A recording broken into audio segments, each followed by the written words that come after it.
Hello, Karen. Hello. Can you hear me okay? I can hear you. Let me get myself set up here. I'm going to turn the light on and see if I can get rid of that graininess coming in through the back window here a minute. Yeah, and I'm going to have to see what I can do to.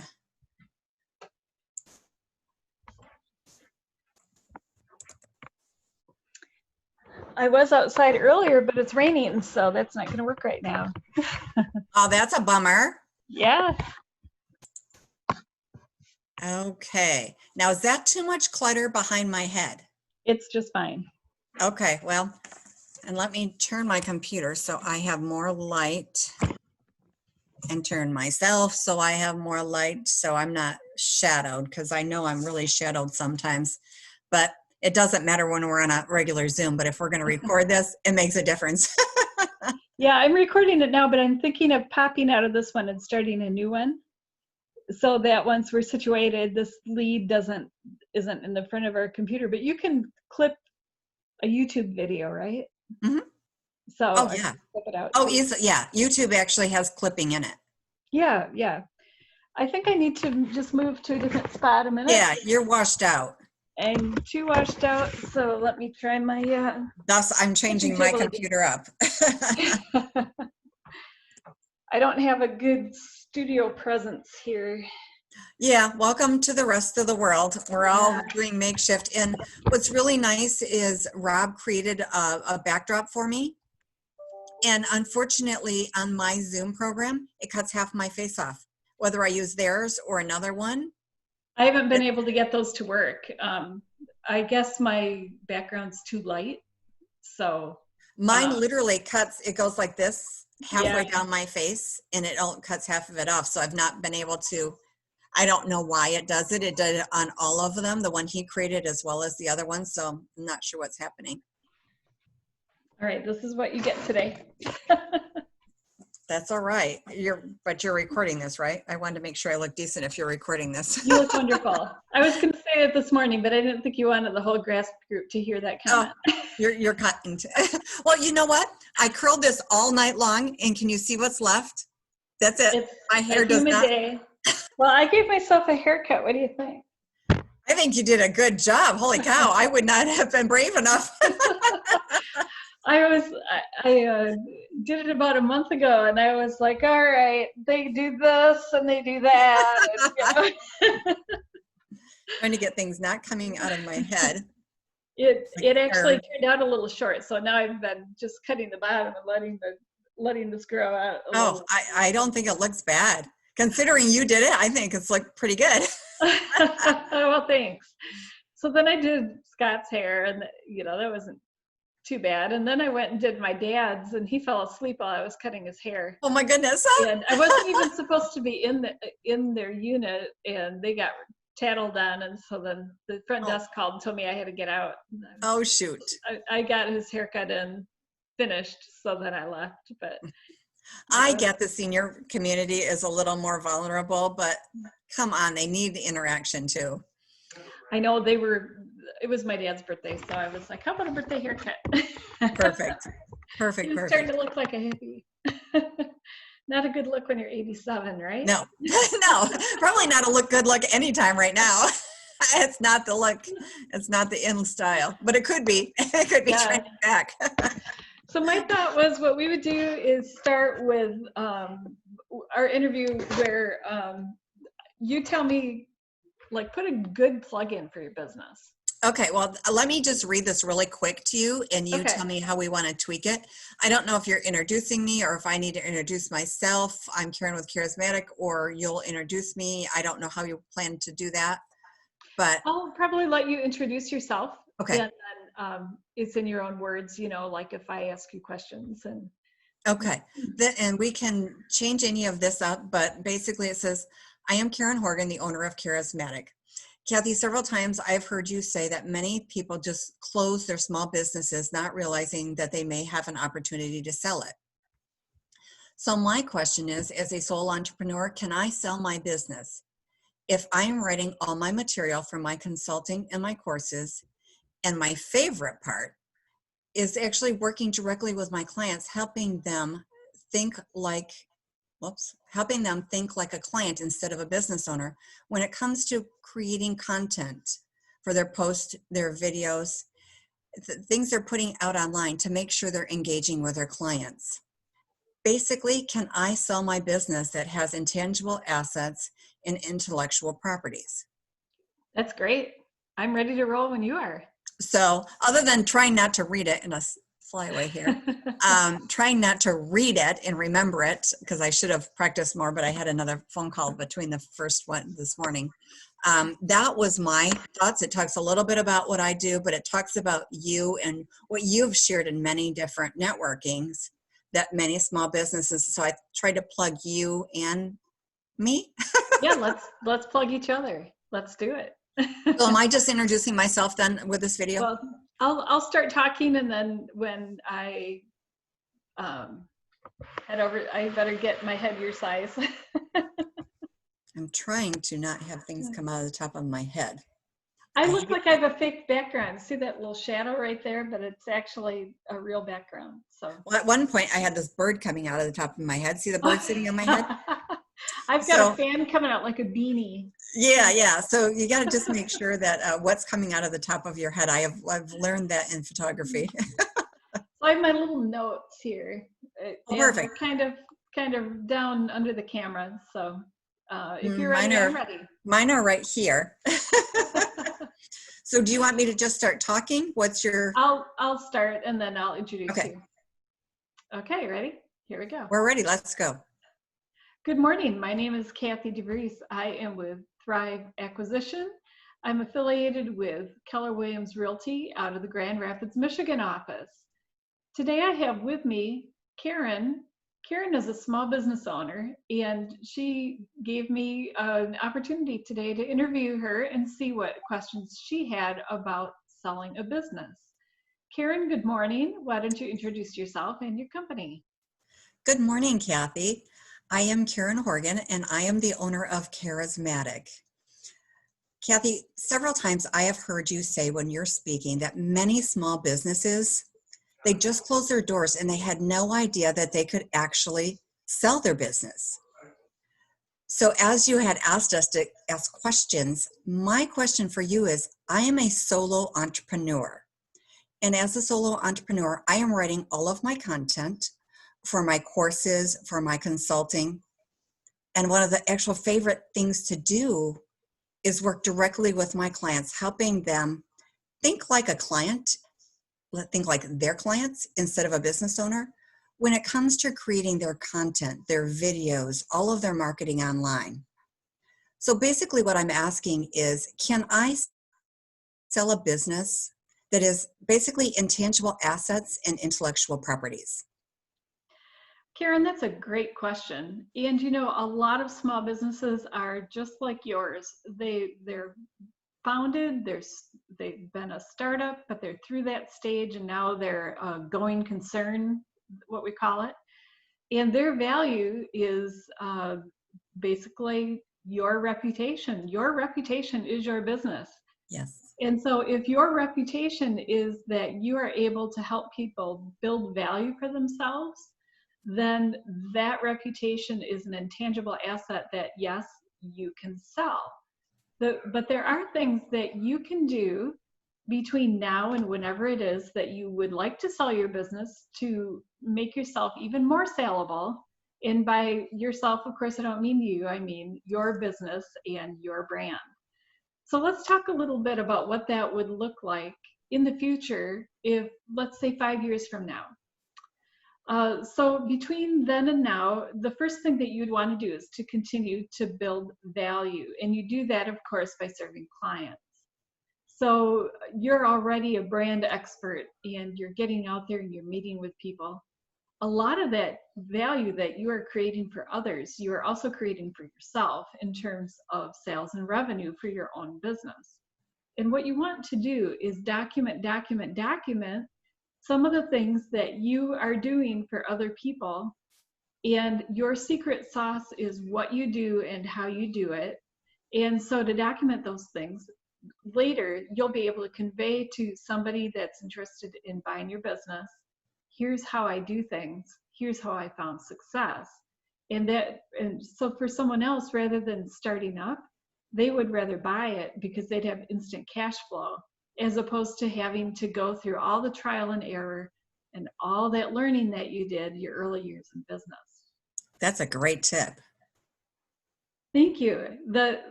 So what it's all about is market positioning. It's your brand, the trust that you've built, the reputation that you have, and how that fits into what you do, who you do it for, and those results that you get for your clients. Basically, what I've just described as market positioning.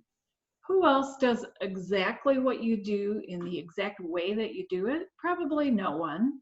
And so your charismatic company fills that certain need that your clients have that no one else fills as well as what you do. And it's that market positioning that over time is going to increase in value. So when I say document, one of the ways that companies keep a scorecard is their profit and loss and their balance sheet. And those are summarized on tax returns that you do every year to the government, assuming that you pay taxes. If those are starting about 5 years to 3 years before you would want to sell a business, you would want to turn those over to a CPA to prepare if you haven't already. A lot of small business owners do their own bookkeeping, do their own taxes. When it comes time to sell, a buyer is going to say, well, I don't quite believe these numbers. How do I know? And so, in our circle of acquaintances, we know some great CPAs. Have them do your taxes for a couple of hundreds of dollars each year. They'll do all the headache. They'll make sure that everything's done properly. And if there are any benefits to you that you might have overlooked, they can even go backwards in time and do an amended return and possibly save you money or find money that you didn't know that you could have. Bonus. Exactly. So that track record then becomes more believable when it's prepared by a qualified CPA or certified tax preparer. And that becomes the foundation as a summary of all of the things that you do that you can verify your value. So then to those 3-year tax returns, they're going to want your company financials as well. And that's where you want to show them some sort of organized bookkeeping system, even if it's on paper. So there's things like QuickBooks, Peachtree, different accounting programs, where you're going to go back and you're going to say, see, here's my track record of, and you're going to show year-over-year growth, hopefully, of what you've done each year and how your business has expanded. So Karen, is that something that you do now? Do you have a formal accounting program to your business? I do have an accounting program, but I work with a small accountant, but I think from what you're saying, I need to change the accountant to do more helpful business approach to it. Perhaps. Yeah, I believe that is going to make a difference as well going forward. If I need to have 3 to 5 years, it certainly is something that I need to look at. Very good. So what I'll just mention is it's usually an accountant's goal to get you to break even at the end of the year so that you're not paying income tax. All right. Perfect. Now, of course, they have to, well, it is perfect while you're in the holding pattern, but when you're getting ready to sell, you have a different reason in mind. And within the world of accounting, there are certain things that can be changed and still be perfectly within the generally accepted accounting principles guidelines. And so your goal no longer is to be break even or even have a loss on the books, because your goal is to sell your business and not pay the least amount of tax. So then your accountant's goal is going to be to show the most value, the most profit. And yes, you would pay a little bit of tax in the short run, but in the long run, it makes your business more saleable. That makes sense.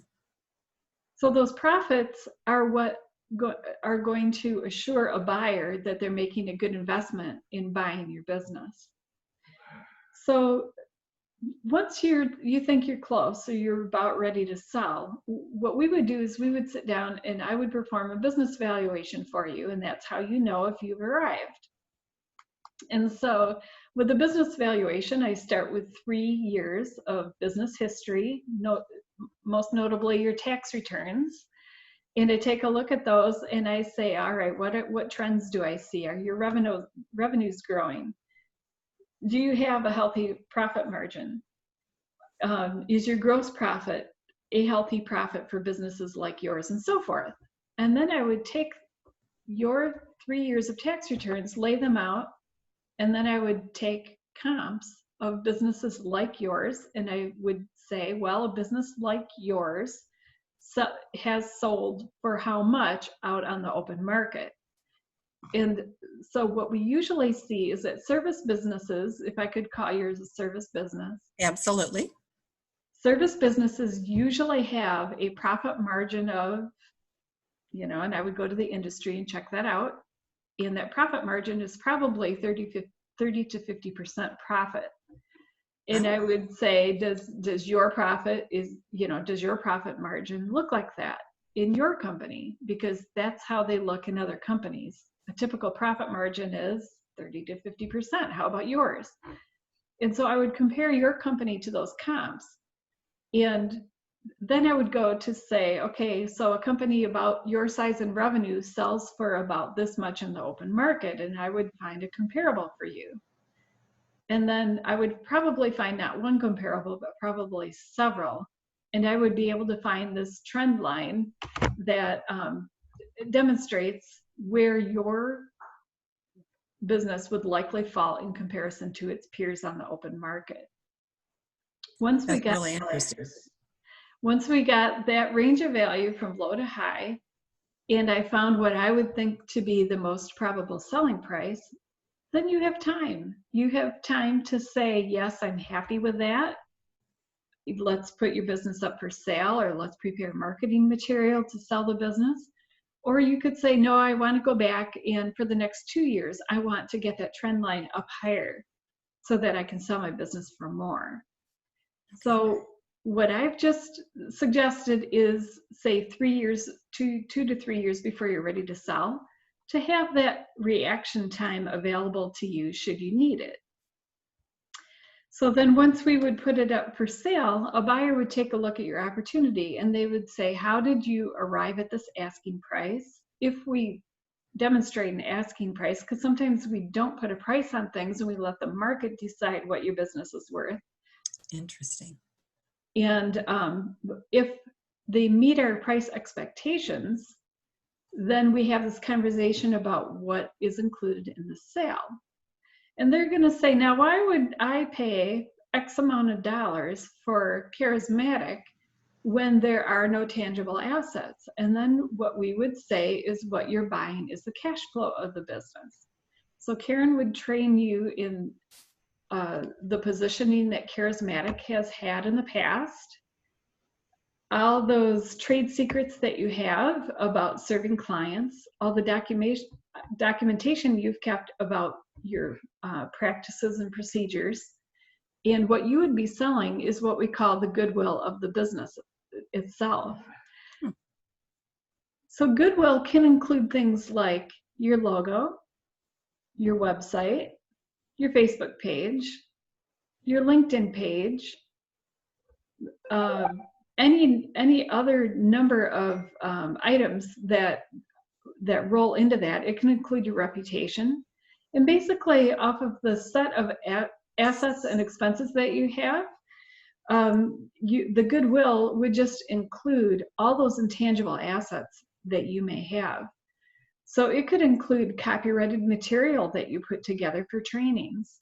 If you had employees, it could include trained employees. If you had systems and procedures and courses and handbooks and workbooks and all those things, whether they're tangible or intangible, those would all be included in the sale. So how it would work is a buyer would take a look at your business for sale and they would imagine into the future where those trend lines would take them. They would be substituting themselves in your place as owner, and they could expect their investment in your business to return a future cash flow based on past performance. Okay. So yes, so they would look to the past performance to predict future cash flows. And that's how they would get a return on investment. I'm wondering what questions you might have about that. I'm sure you have quite a few.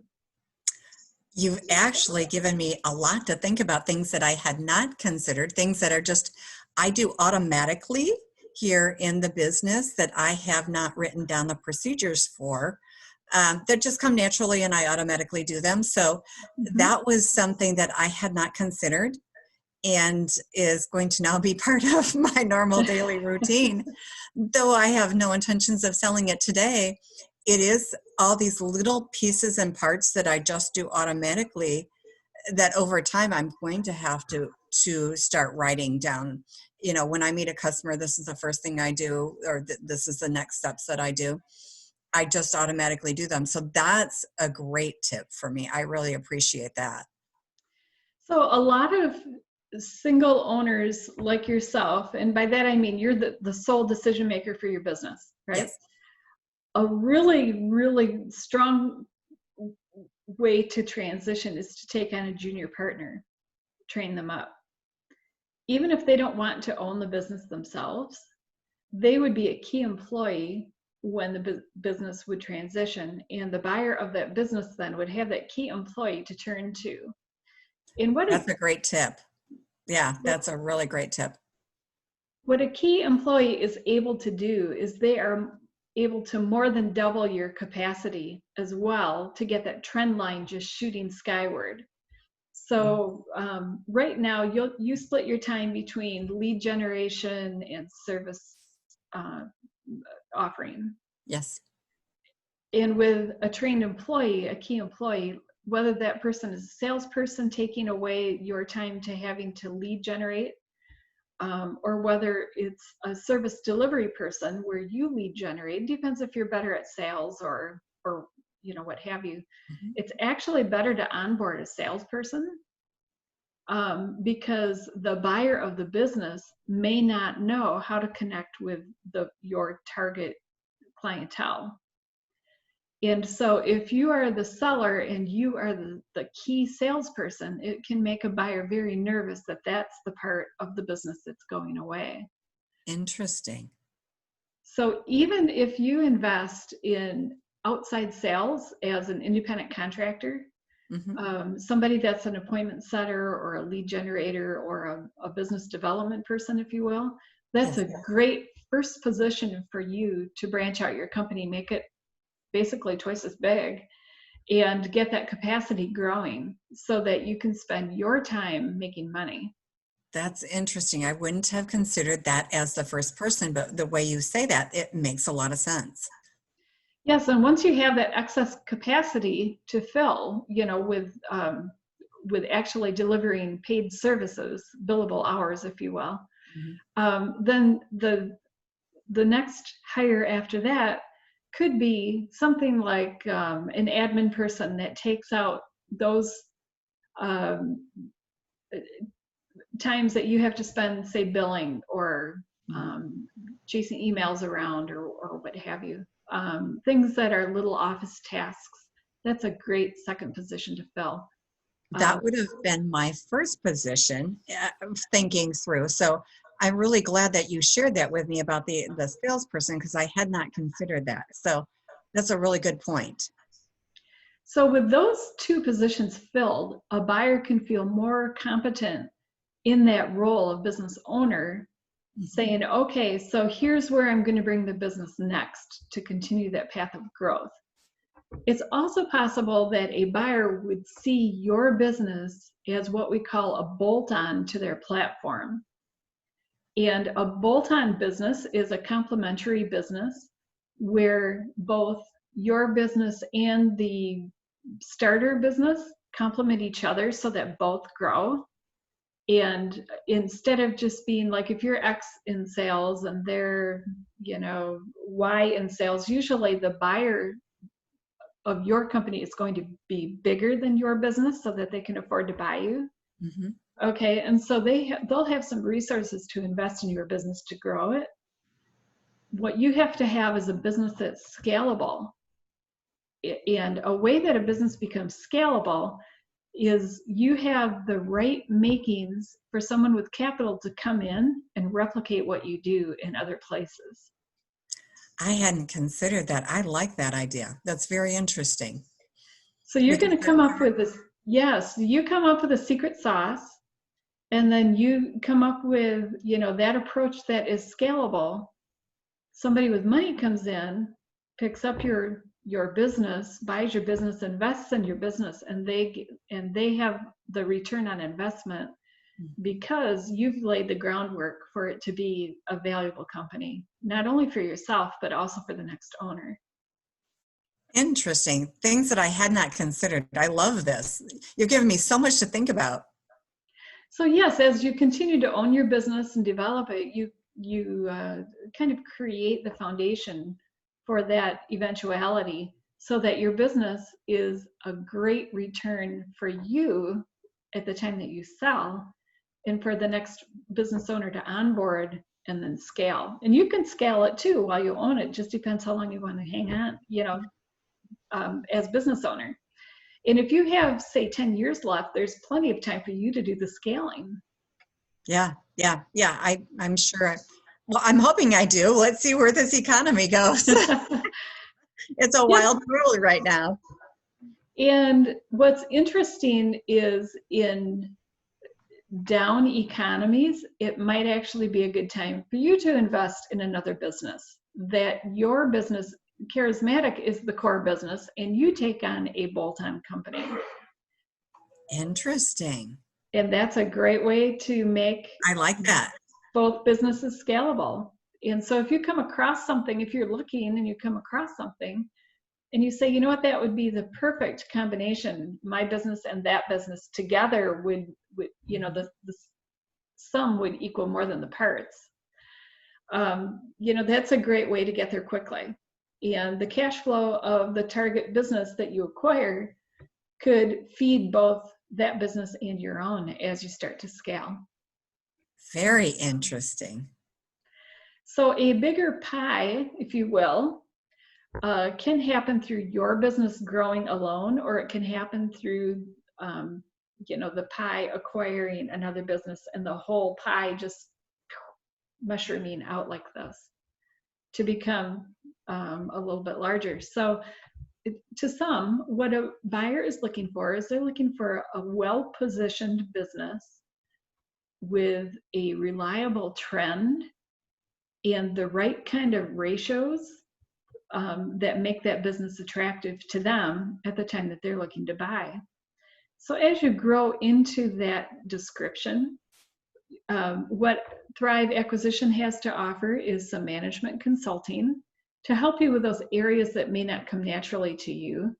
And also what we can do is help you as either a buyer or a seller to see what kind of bolt-on opportunities there might be out there to combine with your business to make it have that growth that buyers will really value in the future. I can see that as really a valuable tool because that is not in my wheelhouse of how to sell my business. You've given me so much to think about that I hadn't considered. Though it's not something I'm thinking about today, I'm realizing I need to think 2 to 5 years or more ahead. So this has really been valuable, and I can understand why myself or any other business owner would really benefit from working with you to get a much higher dollar, higher return, or just walk away from the business. Like I had said earlier, you and I have talked about that many people just walk away and had no idea that they could actually sell their business. And so this has been really good information. So where Thrive Acquisition tries to add value is we take clients, we walk them through these thinking exercises about their business to where, if they're going to buy a company, you always want to buy a company uh, where the buyer can do something with that business and experience value. So your first thing is to invest in the right thing that will bring value in the future. The second thing you want to do is you want to make value, you want to create value while you hold it. And that's the position you're in now. You've already gone through all the pain of startup and you've survived that. And it hasn't been easy always, I'm sure. And you could probably tell us some of your war stories and success stories too of how you got to be to where you are today. But that holding time, it should be a growth time for you. And even in a down economy, there are ways to grow your business and position yourself further so that, let's say it's a contracting economy as opposed to a growth economy. There's ways to make money in any business cycle. So in your down economy, there's no excuse. Your business should be growing. And how you can grow, one way to do that is just to be the survivor and experience more market share. So what strategies do you have to survive in a contracting economy or a growing economy? So those are some management consulting things that I do through Thrive Business Consulting as part of Thrive Acquisition. And then lastly, when you are ready to sell, we've already talked about how you position that value then to a potential buyer, and how with the right syncing between buyer and seller, some other person looking to buy your business would say, hey, that would be a really valuable business for me, and they would be willing to invest. So you should make, just to summarize, you should make money buying or starting a business, holding a business, and selling a business. Those should be 3 key times that you are experiencing value. And then selling your business is where you capitalize on that value to convert that value that you built into actual currency and cash. And you take that with you into your next chapter, whatever that looks like. That's a lot of really good information. Now, Kathy, once I decided to sell, and I've taken all of your advice for the last 3 to 5, 10 years, do you also help me find the buyer? Yes, I do. So you would at that time have a lot of options, and you would then be on the seller, what we call the seller's journey. And we would go from this hypothetical selling your business into actually selling your business. And so how that looks is we would start out defining what we think your business would sell for, and then we would market your business, and we would see if we have adjustments to make. Should the price go up or down? Should we include or exclude things from your business? Are there things that still have to be fixed that we didn't find out until we decided to sell?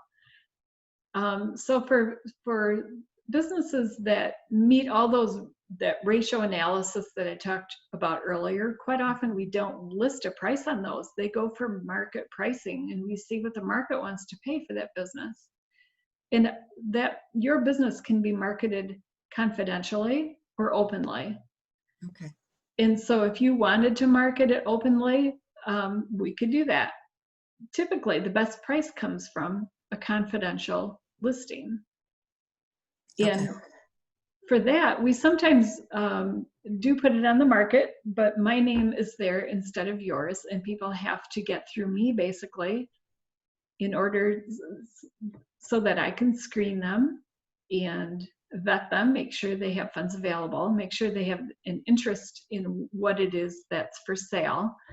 And then with what's called an NDA in place, then they can have access to the more confidential information. They have to be willing to keep your information confidential in order to even view it. That I can see a huge value in, because that again is not an area of my expertise, and to have someone to walk with me and not have my name out there or the business, because if it doesn't sell right away, I'm afraid my name out there, people would start leaving. So that makes a lot of sense. That's right. We want to protect that value that you've built, and we also want to protect your reputation. Yes, yeah, that really makes a lot of sense to do it as closed or private. Yes, as we've said before, your reputation is your business. It So is. So we don't want your reputation to be, hey, that seller of that, or that business owner has decided to sell. I bet they're going out of business. I bet they can't make it anymore. I bet this, I bet that. There's gossip that happens in the marketplace. That's That what I we, was afraid of. Exactly. so that gossip can really ruin your reputation that you worked so hard to build. And it doesn't have to be true to do damage. I mean, people say things all the Correct. time. Yeah, people So believe what they hear, whether they know it's true or not. yes, unfortunately, that's true. And so I'm here to protect and defend that value that you've built. And a lot of the first offers, too, that we see when people do decide to sell, a lot of times we start with the lowball offers. So we have to weed through those and negotiate with people that might be good buyers if they had more interest. And we have to weed through the people that, even though they have strong interest, there's no way they could ever manage your business or buy your business because they're just, uh, without money, they can't do it. So those are some things that we could talk about at a later point, if you ever reach that point. But for the questions that you had now, hopefully that's a description of how Thrive Acquisition can help you at the point that you're at today. You've given me a lot of really, really good information and a lot of homework. I need to start now, though I hadn't even considered selling my business. It's really good for me to start putting those practices in place for the future. Absolutely. And there's good reason to do it, knowing that there's a payoff at the end. Exactly. And I think no matter what happens, whether when I'm ready to sell it or just I need somebody to help me along the way, once I have all those procedures in place, they can take over some of those things, as you said, coming up, bringing employees in. Once I have them in place, they can pick up more easily. So that makes a lot of sense. So Karen, if you're interested and you think it would be helpful, why not schedule an hour of business consulting time, and I can go over what those business ratios should look like on your tax return. And we can just kind of talk about what markers you would want to hit in order, in coming years, in I order to think that make would your be business attractive. really, really helpful. Yes, that would be great. And just think, if you're hitting those ratios, then you've already built value and you get to keep that value all to yourself. So Perfect. Kathy, this has been just a huge amount of great information for me to start looking at and really start implementing, because I had not considered to sell my business before. Like many of the other ones, I thought it would just close down because it was my intellectual property. So this has really given me a lot to think about, and I look forward to working with you. great, Karen, give me a call. We'll set something up. Sounds perfect. Thanks so much. Thanks, Karen.